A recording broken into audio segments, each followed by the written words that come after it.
Hello everyone, welcome to our channel warriors classes. आज की इस वीडियो में हम लोग इम्पॉर्टेंट स्पोर्टिंग एरर्स करेंगे जो कि प्रोनाउन चैप्टर से लिए गए हैं। तो चलिए आज की क्लास शुरू करते हैं और देखते हैं किस तरह के क्वेश्चंस आपके एग्जाम में आते हैं। देखिए, फर्स्ट क्वेश्चन आपको दिया गया है, the board of director want all possible facilities and allowances for itself. Last part यहाँ पर है नो एरर। तो देखिए, इसमें जो एरर है वो आपको दिया गया है डी पार्ट में। यहाँ पर इटसेल्फ दिया गया है। इटसेल्फ जो होता है यह एक रिफ्लेक्सिव प्रोनाउन होता है या एम्फैटिक प्रोनाउन भी होता है। रिफ्लेक्सिव में स्वयं को या खुद को दर्शाने के लिए किया जाता है प्रयोग, और एम्फैटिक में दबाव डालने के लिए। तो यहाँ पर यह रिफ्लेक्सिव की तरह यूज किया गया है। देखिए, बोर्ड ऑफ डायरेक्टर्स जो है ये प्लूरल फॉर्म है, इसके लिए यहाँ पर रिफ्लेक्सिव प्रोनाउन भी प्लूरल फॉर्म में यूज किया जाएगा। तो इट सेल्फ नहीं लगाएंगे, यहाँ पर आप लिखेंगे देम सेल्फ्स। क्या लिखेंगे? देम सेल्फ्स लिखेंगे। अलाउंसेस फॉर देम सेल्फ इसका करेक्ट आंसर है, तो ऑप्शन नंबर डी इसका करेक्ट आंसर होगा। आइए क्वेश्चन नंबर 2 देखते हैं। इसमें है, between you and I he probably won't come at all and no error. तो इस क्वेश्चन में देखिए, जो बिटवीन होता है, अगर बिटवीन से दो सब्जेक्ट को जोड़ा जाए उनके बीच में एंड लगा करके, तो दोनों के दोनों सब्जेक्ट ऑब्जेक्टिव केस में यूज किए जाते हैं। तो बिटवीन यू एंड आई नहीं लिखेंगे, यहाँ पर आई के बदले हम मी का यूज करेंगे। किसका यूज करेंगे? Me. Between you and me he probably won't come at all, इसका करेक्ट आंसर है ऑप्शन नंबर ए। आइए देखते हैं क्वेश्चन नंबर 3। इसमें है, none of this two principals has been looking after his college well and no error. इसका meaning है कि दो प्रिंसिपल में से कोई भी उसके कॉलेज की देखभाल नहीं कर रहा है। तो दो प्रिंसिपल की बात कर रहे हैं, उसके लिए आप दो में से कोई नहीं, इसके लिए आप यूज करते हैं नीदर का। किसका यूज करते हैं? नीदर। जबकि इस सेंटेंस में यहाँ पर नन दिया गया है। नन का मीनिंग होता है दो से ज्यादा में से कोई नहीं। यहाँ पर सिर्फ दो प्रिंसिपल की बात कर रहे हैं, तो नन को रिप्लेस कर देंगे किससे? नीदर से। लिखेंगे neither of this two principals has been looking after his college well. Option number A इसका करेक्ट आंसर है। क्वेश्चन नंबर देखिए 4। इसमें है, each of the 4 great tragedies of Shakespeare is worth reading and no error. तो देखिए, each of दिया गया है पहले, फिर है 4 great tragedies of the Shakespeare is worth reading. ये जो सेंटेंस है बिल्कुल करेक्ट है। इसमें सिर्फ आपको एक बात याद रखना है कि each of, either of, neither of, इन सभी के बाद नाउन जो होता है ये प्लूरल फॉर्म में रहता है, और वर्ब जो होता है वो हमेशा ये जो है सिंगुलर फॉर्म में रहता है। बस आपको इतना याद रखना है। देखिए, each of the 4 great tragedies यानी कि प्लूरल है, end of Shakespeare is worth reading, is जो है सिंगुलर फॉर्म है, तो ये सेंटेंस बिल्कुल करेक्ट है। ओके, क्वेश्चन नंबर देखिए 5। इसमें है, the dog I have bought look more ferocious than you have. यानी कि वो कुत्ता जिसको मैंने खरीदा वो तुम्हारे कुत्ते से भी ज्यादा फेरोसियस है, खतरनाक है। तो तुम्हारे कुत्ते से, देन यू हैव के बाद यहाँ पर आप देन के बाद लिखेंगे the one, than the one you have. Okay, the one का मीनिंग क्या हो गया? The dog you have. यानी कि सिर्फ रेपिटेशन से बचने के लिए आप यहाँ पर द वन का यूज करेंगे। अगर एक ही नाउन है यानी कि एक ही सिंगुलर काउंटेबल नाउन है तो उसके लिए द वन लिखेंगे, और अगर प्लूरल होता है यहाँ पर द डॉग्स होता तो इसके लिए आप द वंस लिखते हैं। सिंगुलर है तो द वन लिखेंगे। ठीक है, यानी कि नाउन के रेपिटेशन से बचने के लिए आप द वन का भी यूज कर सकते हैं। आइए देखते हैं question number 6। He was much more surprise than me to see the dancing girl coming towards us. अब इस क्वेश्चन में देखिए, he was much more surprised, he का कंपेयर किया जा रहा है किसके साथ? मी। अब देखिए, जब दो सब्जेक्ट की तुलना करते हैं, कंपेयर करते हैं, तो दोनों के दोनों जो सब्जेक्ट होते हैं वो हमेशा सब्जेक्टिव केस में रहने चाहिए। दो नाउन्स के बीच में या दो प्रोनाउंस के बीच में हम जब कंपेयर करते हैं तो दोनों के दोनों सेम केस में, यानी कि या तो सब्जेक्टिव में या ऑब्जेक्टिव केस में रहने चाहिए। तो यहाँ पर ही कैसा है, सब्जेक्टिव केस, तो यहाँ भी मी नहीं आएगा, क्या आएगा, आई आएगा। तो ऑप्शन नंबर 20 का करेक्ट आंसर हो जाएगा he was much more surprise than I लिखेंगे। ओके, क्वेश्चन नंबर देखिए 7, इसमें है the criminal which was chained grumbled at the police inspector who was talking him to jail. इसमें देखिए कहा गया है कि वो क्रिमिनल जो कि बांधा गया था grumbled at the police inspector के पास who was talking him to jail. तो अगर किसी व्यक्ति की बात करते हैं तो उसके लिए पर्सन के लिए रिलेटिव प्रोनाउन विच का यूज नहीं किया जाता है, क्या यूज करते हैं, हु का यूज करते हैं। तो यहाँ पर आप लिखेंगे the criminal who was changed, या हु के बदले आप डैट भी लिख सकते हैं। तो या तो हु लिखेंगे नहीं तो डैट लिखेंगे, लेकिन विच नहीं लिखेंगे। विच कब लिखते हैं, जब किसी भी थिंग्स की या पर्सन की जब सिलेक्शन की बात की जाए, यानी कि जब आप चॉइस की बात की जाए, किसी में से किसी को चुनना है, तब आप विच का यूज करेंगे। या सिंपली विच का यूज नॉन लिविंग थिंग्स के लिए भी किया जाता है। तो the criminals who was changed होगा grumbled at the police inspector who was talking him to jail. Option number B इसका करेक्ट आंसर है, विच को रिप्लेस कर देंगे हु से। आइए क्वेश्चन नंबर 8 देखिए, इसमें है the officer as well as the assistants absented themselves from the office.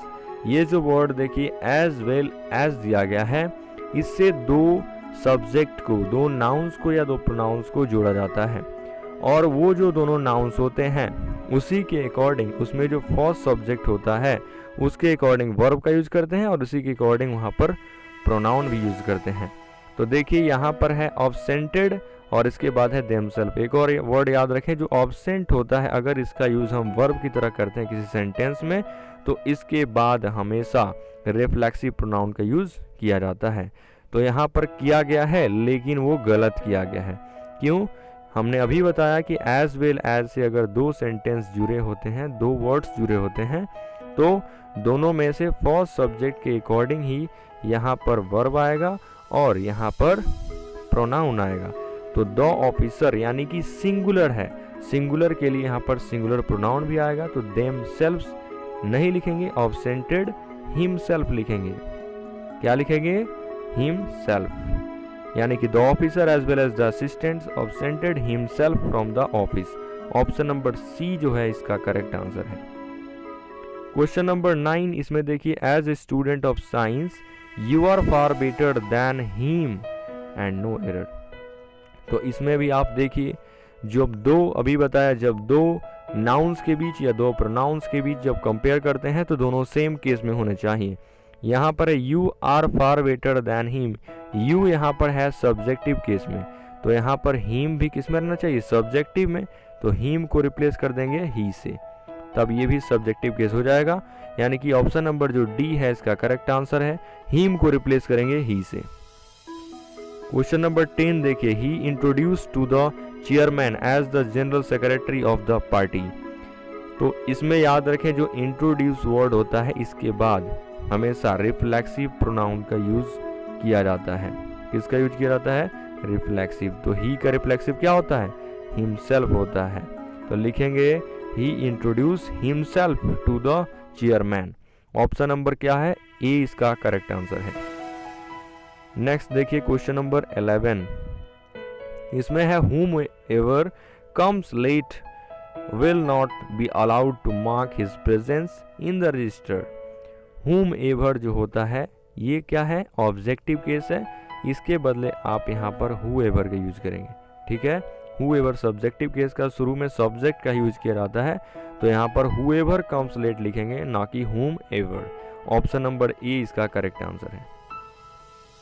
आइए क्वेश्चन नंबर 12 देखते हैं, इसमें है any of the two pictures which depict the real picture of the present politicians is worth seeing, no error. इस question में ध्यान दें, दो पिक्चर्स की बात की जा रही है। जब भी दो में से किसी एक की बात करते हैं उसके लिए हम यूज करते हैं ईदर का। किसका यूज करते हैं? ईदर, जबकि यहाँ पर क्या है एनी। एनी का अर्थ हो गया दो से ज़्यादा में से एक के लिए, तो दो से ज़्यादा में से एक के लिए हम एनी का यूज करते हैं, जबकि दो में से एक के लिए ईदर का। तो यहाँ पर है either of the two pictures होगा, ऑप्शन नंबर ए इसका करेक्ट आंसर होगा। क्वेश्चन नंबर 13 देखिए, इसमें every of the 5 children standing in the corner of the room is dexterous in painting. तो एवरी ऑफ के बाद यहाँ पर 5 चिल्ड्रेन लिखा गया है, इसमें सिर्फ आपको एक काम करना है, एवरी के बाद आपको वन का यूज करना है, ठीक है। Every one of the 5 children होगा, ऑप्शन नंबर ए इसका करेक्ट आंसर है। क्वेश्चन नंबर 14 देखिए, the hotels of London are more luxurious of than Mumbai. यानी कि कहा जा रहा है कि जो लंदन के जो होटल्स हैं वो बहुत ज़्यादा लग्जरियस हैं, किससे, मुंबई के होटल से, ना कि मुंबई से। तो मुंबई के होटल्स के लिए क्या लिखेंगे, दैन के बाद यहाँ पर लिखेंगे दोज ऑफ, दोज ऑफ। अभी हमने बताया कि नाउन के रेपिटेशन से बचने के लिए या तो द वन या द वंस लगाते हैं, या दैट ऑफ या दोज ऑफ लगाते हैं। तो यहाँ पर क्या लगाएंगे आप, दोज ऑफ, क्योंकि होटल्स क्या है, ज़्यादा हैं, प्लूरल है, तो दोज ऑफ लगाएंगे। The hotels of London are more luxurious of than those of Mumbai, option number इसका डी जो है वो करेक्ट आंसर है। क्वेश्चन नंबर 15 देखिए, the principal ordered the peon to lets the boys and I go in. Principal ने order दिया किसको, peon को, कि लड़कों को आने दो, the boys and I go in, मुझे जाने दो। तो यहाँ पर क्या करेंगे, आई का मतलब हो गया ये जो है सब्जेक्टिव केस, जबकि लेट जो होता है ये हमेशा अपने बाद ऑब्जेक्टिव केस को लेता है। तो let the boys and I go in नहीं होगा, मी होगा, ठीक है। क्या लगाएंगे आप, मी लिखेंगे, ऑप्शन नंबर डी इसका करेक्ट आंसर है। The person ordered the peon to lets the boys and me go in. Next देखिए 16, इसमें देखिए गया he lent me some workers and 5 on the condition that I should return the same in this factory before। तो 8 industrious workers हैं, यानी कि 8 मेहनती worker हैं और 5 लेजी हैं। 5 लेजी कितने हैं, उसमें से 5 लेजी हैं, जबकि रिटर्न द सेम। तो इसका मतलब क्या हो गया, 5 लेजी, 1 में लिखेंगे, क्या लिखेंगे, पहले वंस, क्योंकि 5 की बात कर रहे हैं। इसमें 5 क्या होते हैं, प्लूरल, याद रखिए वंस यूज करेंगे। जो डॉ सेम होता है उसके बाद हमेशा 18 देखिए, क्वेश्चन नंबर 18 है, तो they also help the poor who really sympathies with them in moment that of distress return. तो दे आल्सो, वे लोग आल्सो हेल्प द पुअर, गरीबों की मदद करते हैं, option number C, who really sympathise, यानी कि वो सिंपैथी देते हैं, सहानुभूति देते हैं। There were with them industrious workers in the moment of one in his factory। तो यहाँ पर देखिए जो करेक्ट आंसर है वो ऑप्शन नंबर मेहनती वर्कर हैं, और विथ देमसेल्व्स होगा, ठीक है। वो रियली उसमें से सिंपैथी देते हैं, किसको, देमसेल्व्स। मतलब क्या हो गया, 5 लेजी 1 दोस्तों क्या लिखेंगे। आपको ये वीडियो कैसा लगा हमें कमेंट करके बताइए, और वीडियो को लाइक कीजिए, चैनल को सब्सक्राइब कीजिए, दोस्तों को शेयर कीजिए, और अपना कमेंट में स्कोर कमेंट करना ना भूलिए। नंबर 18 है, they also help the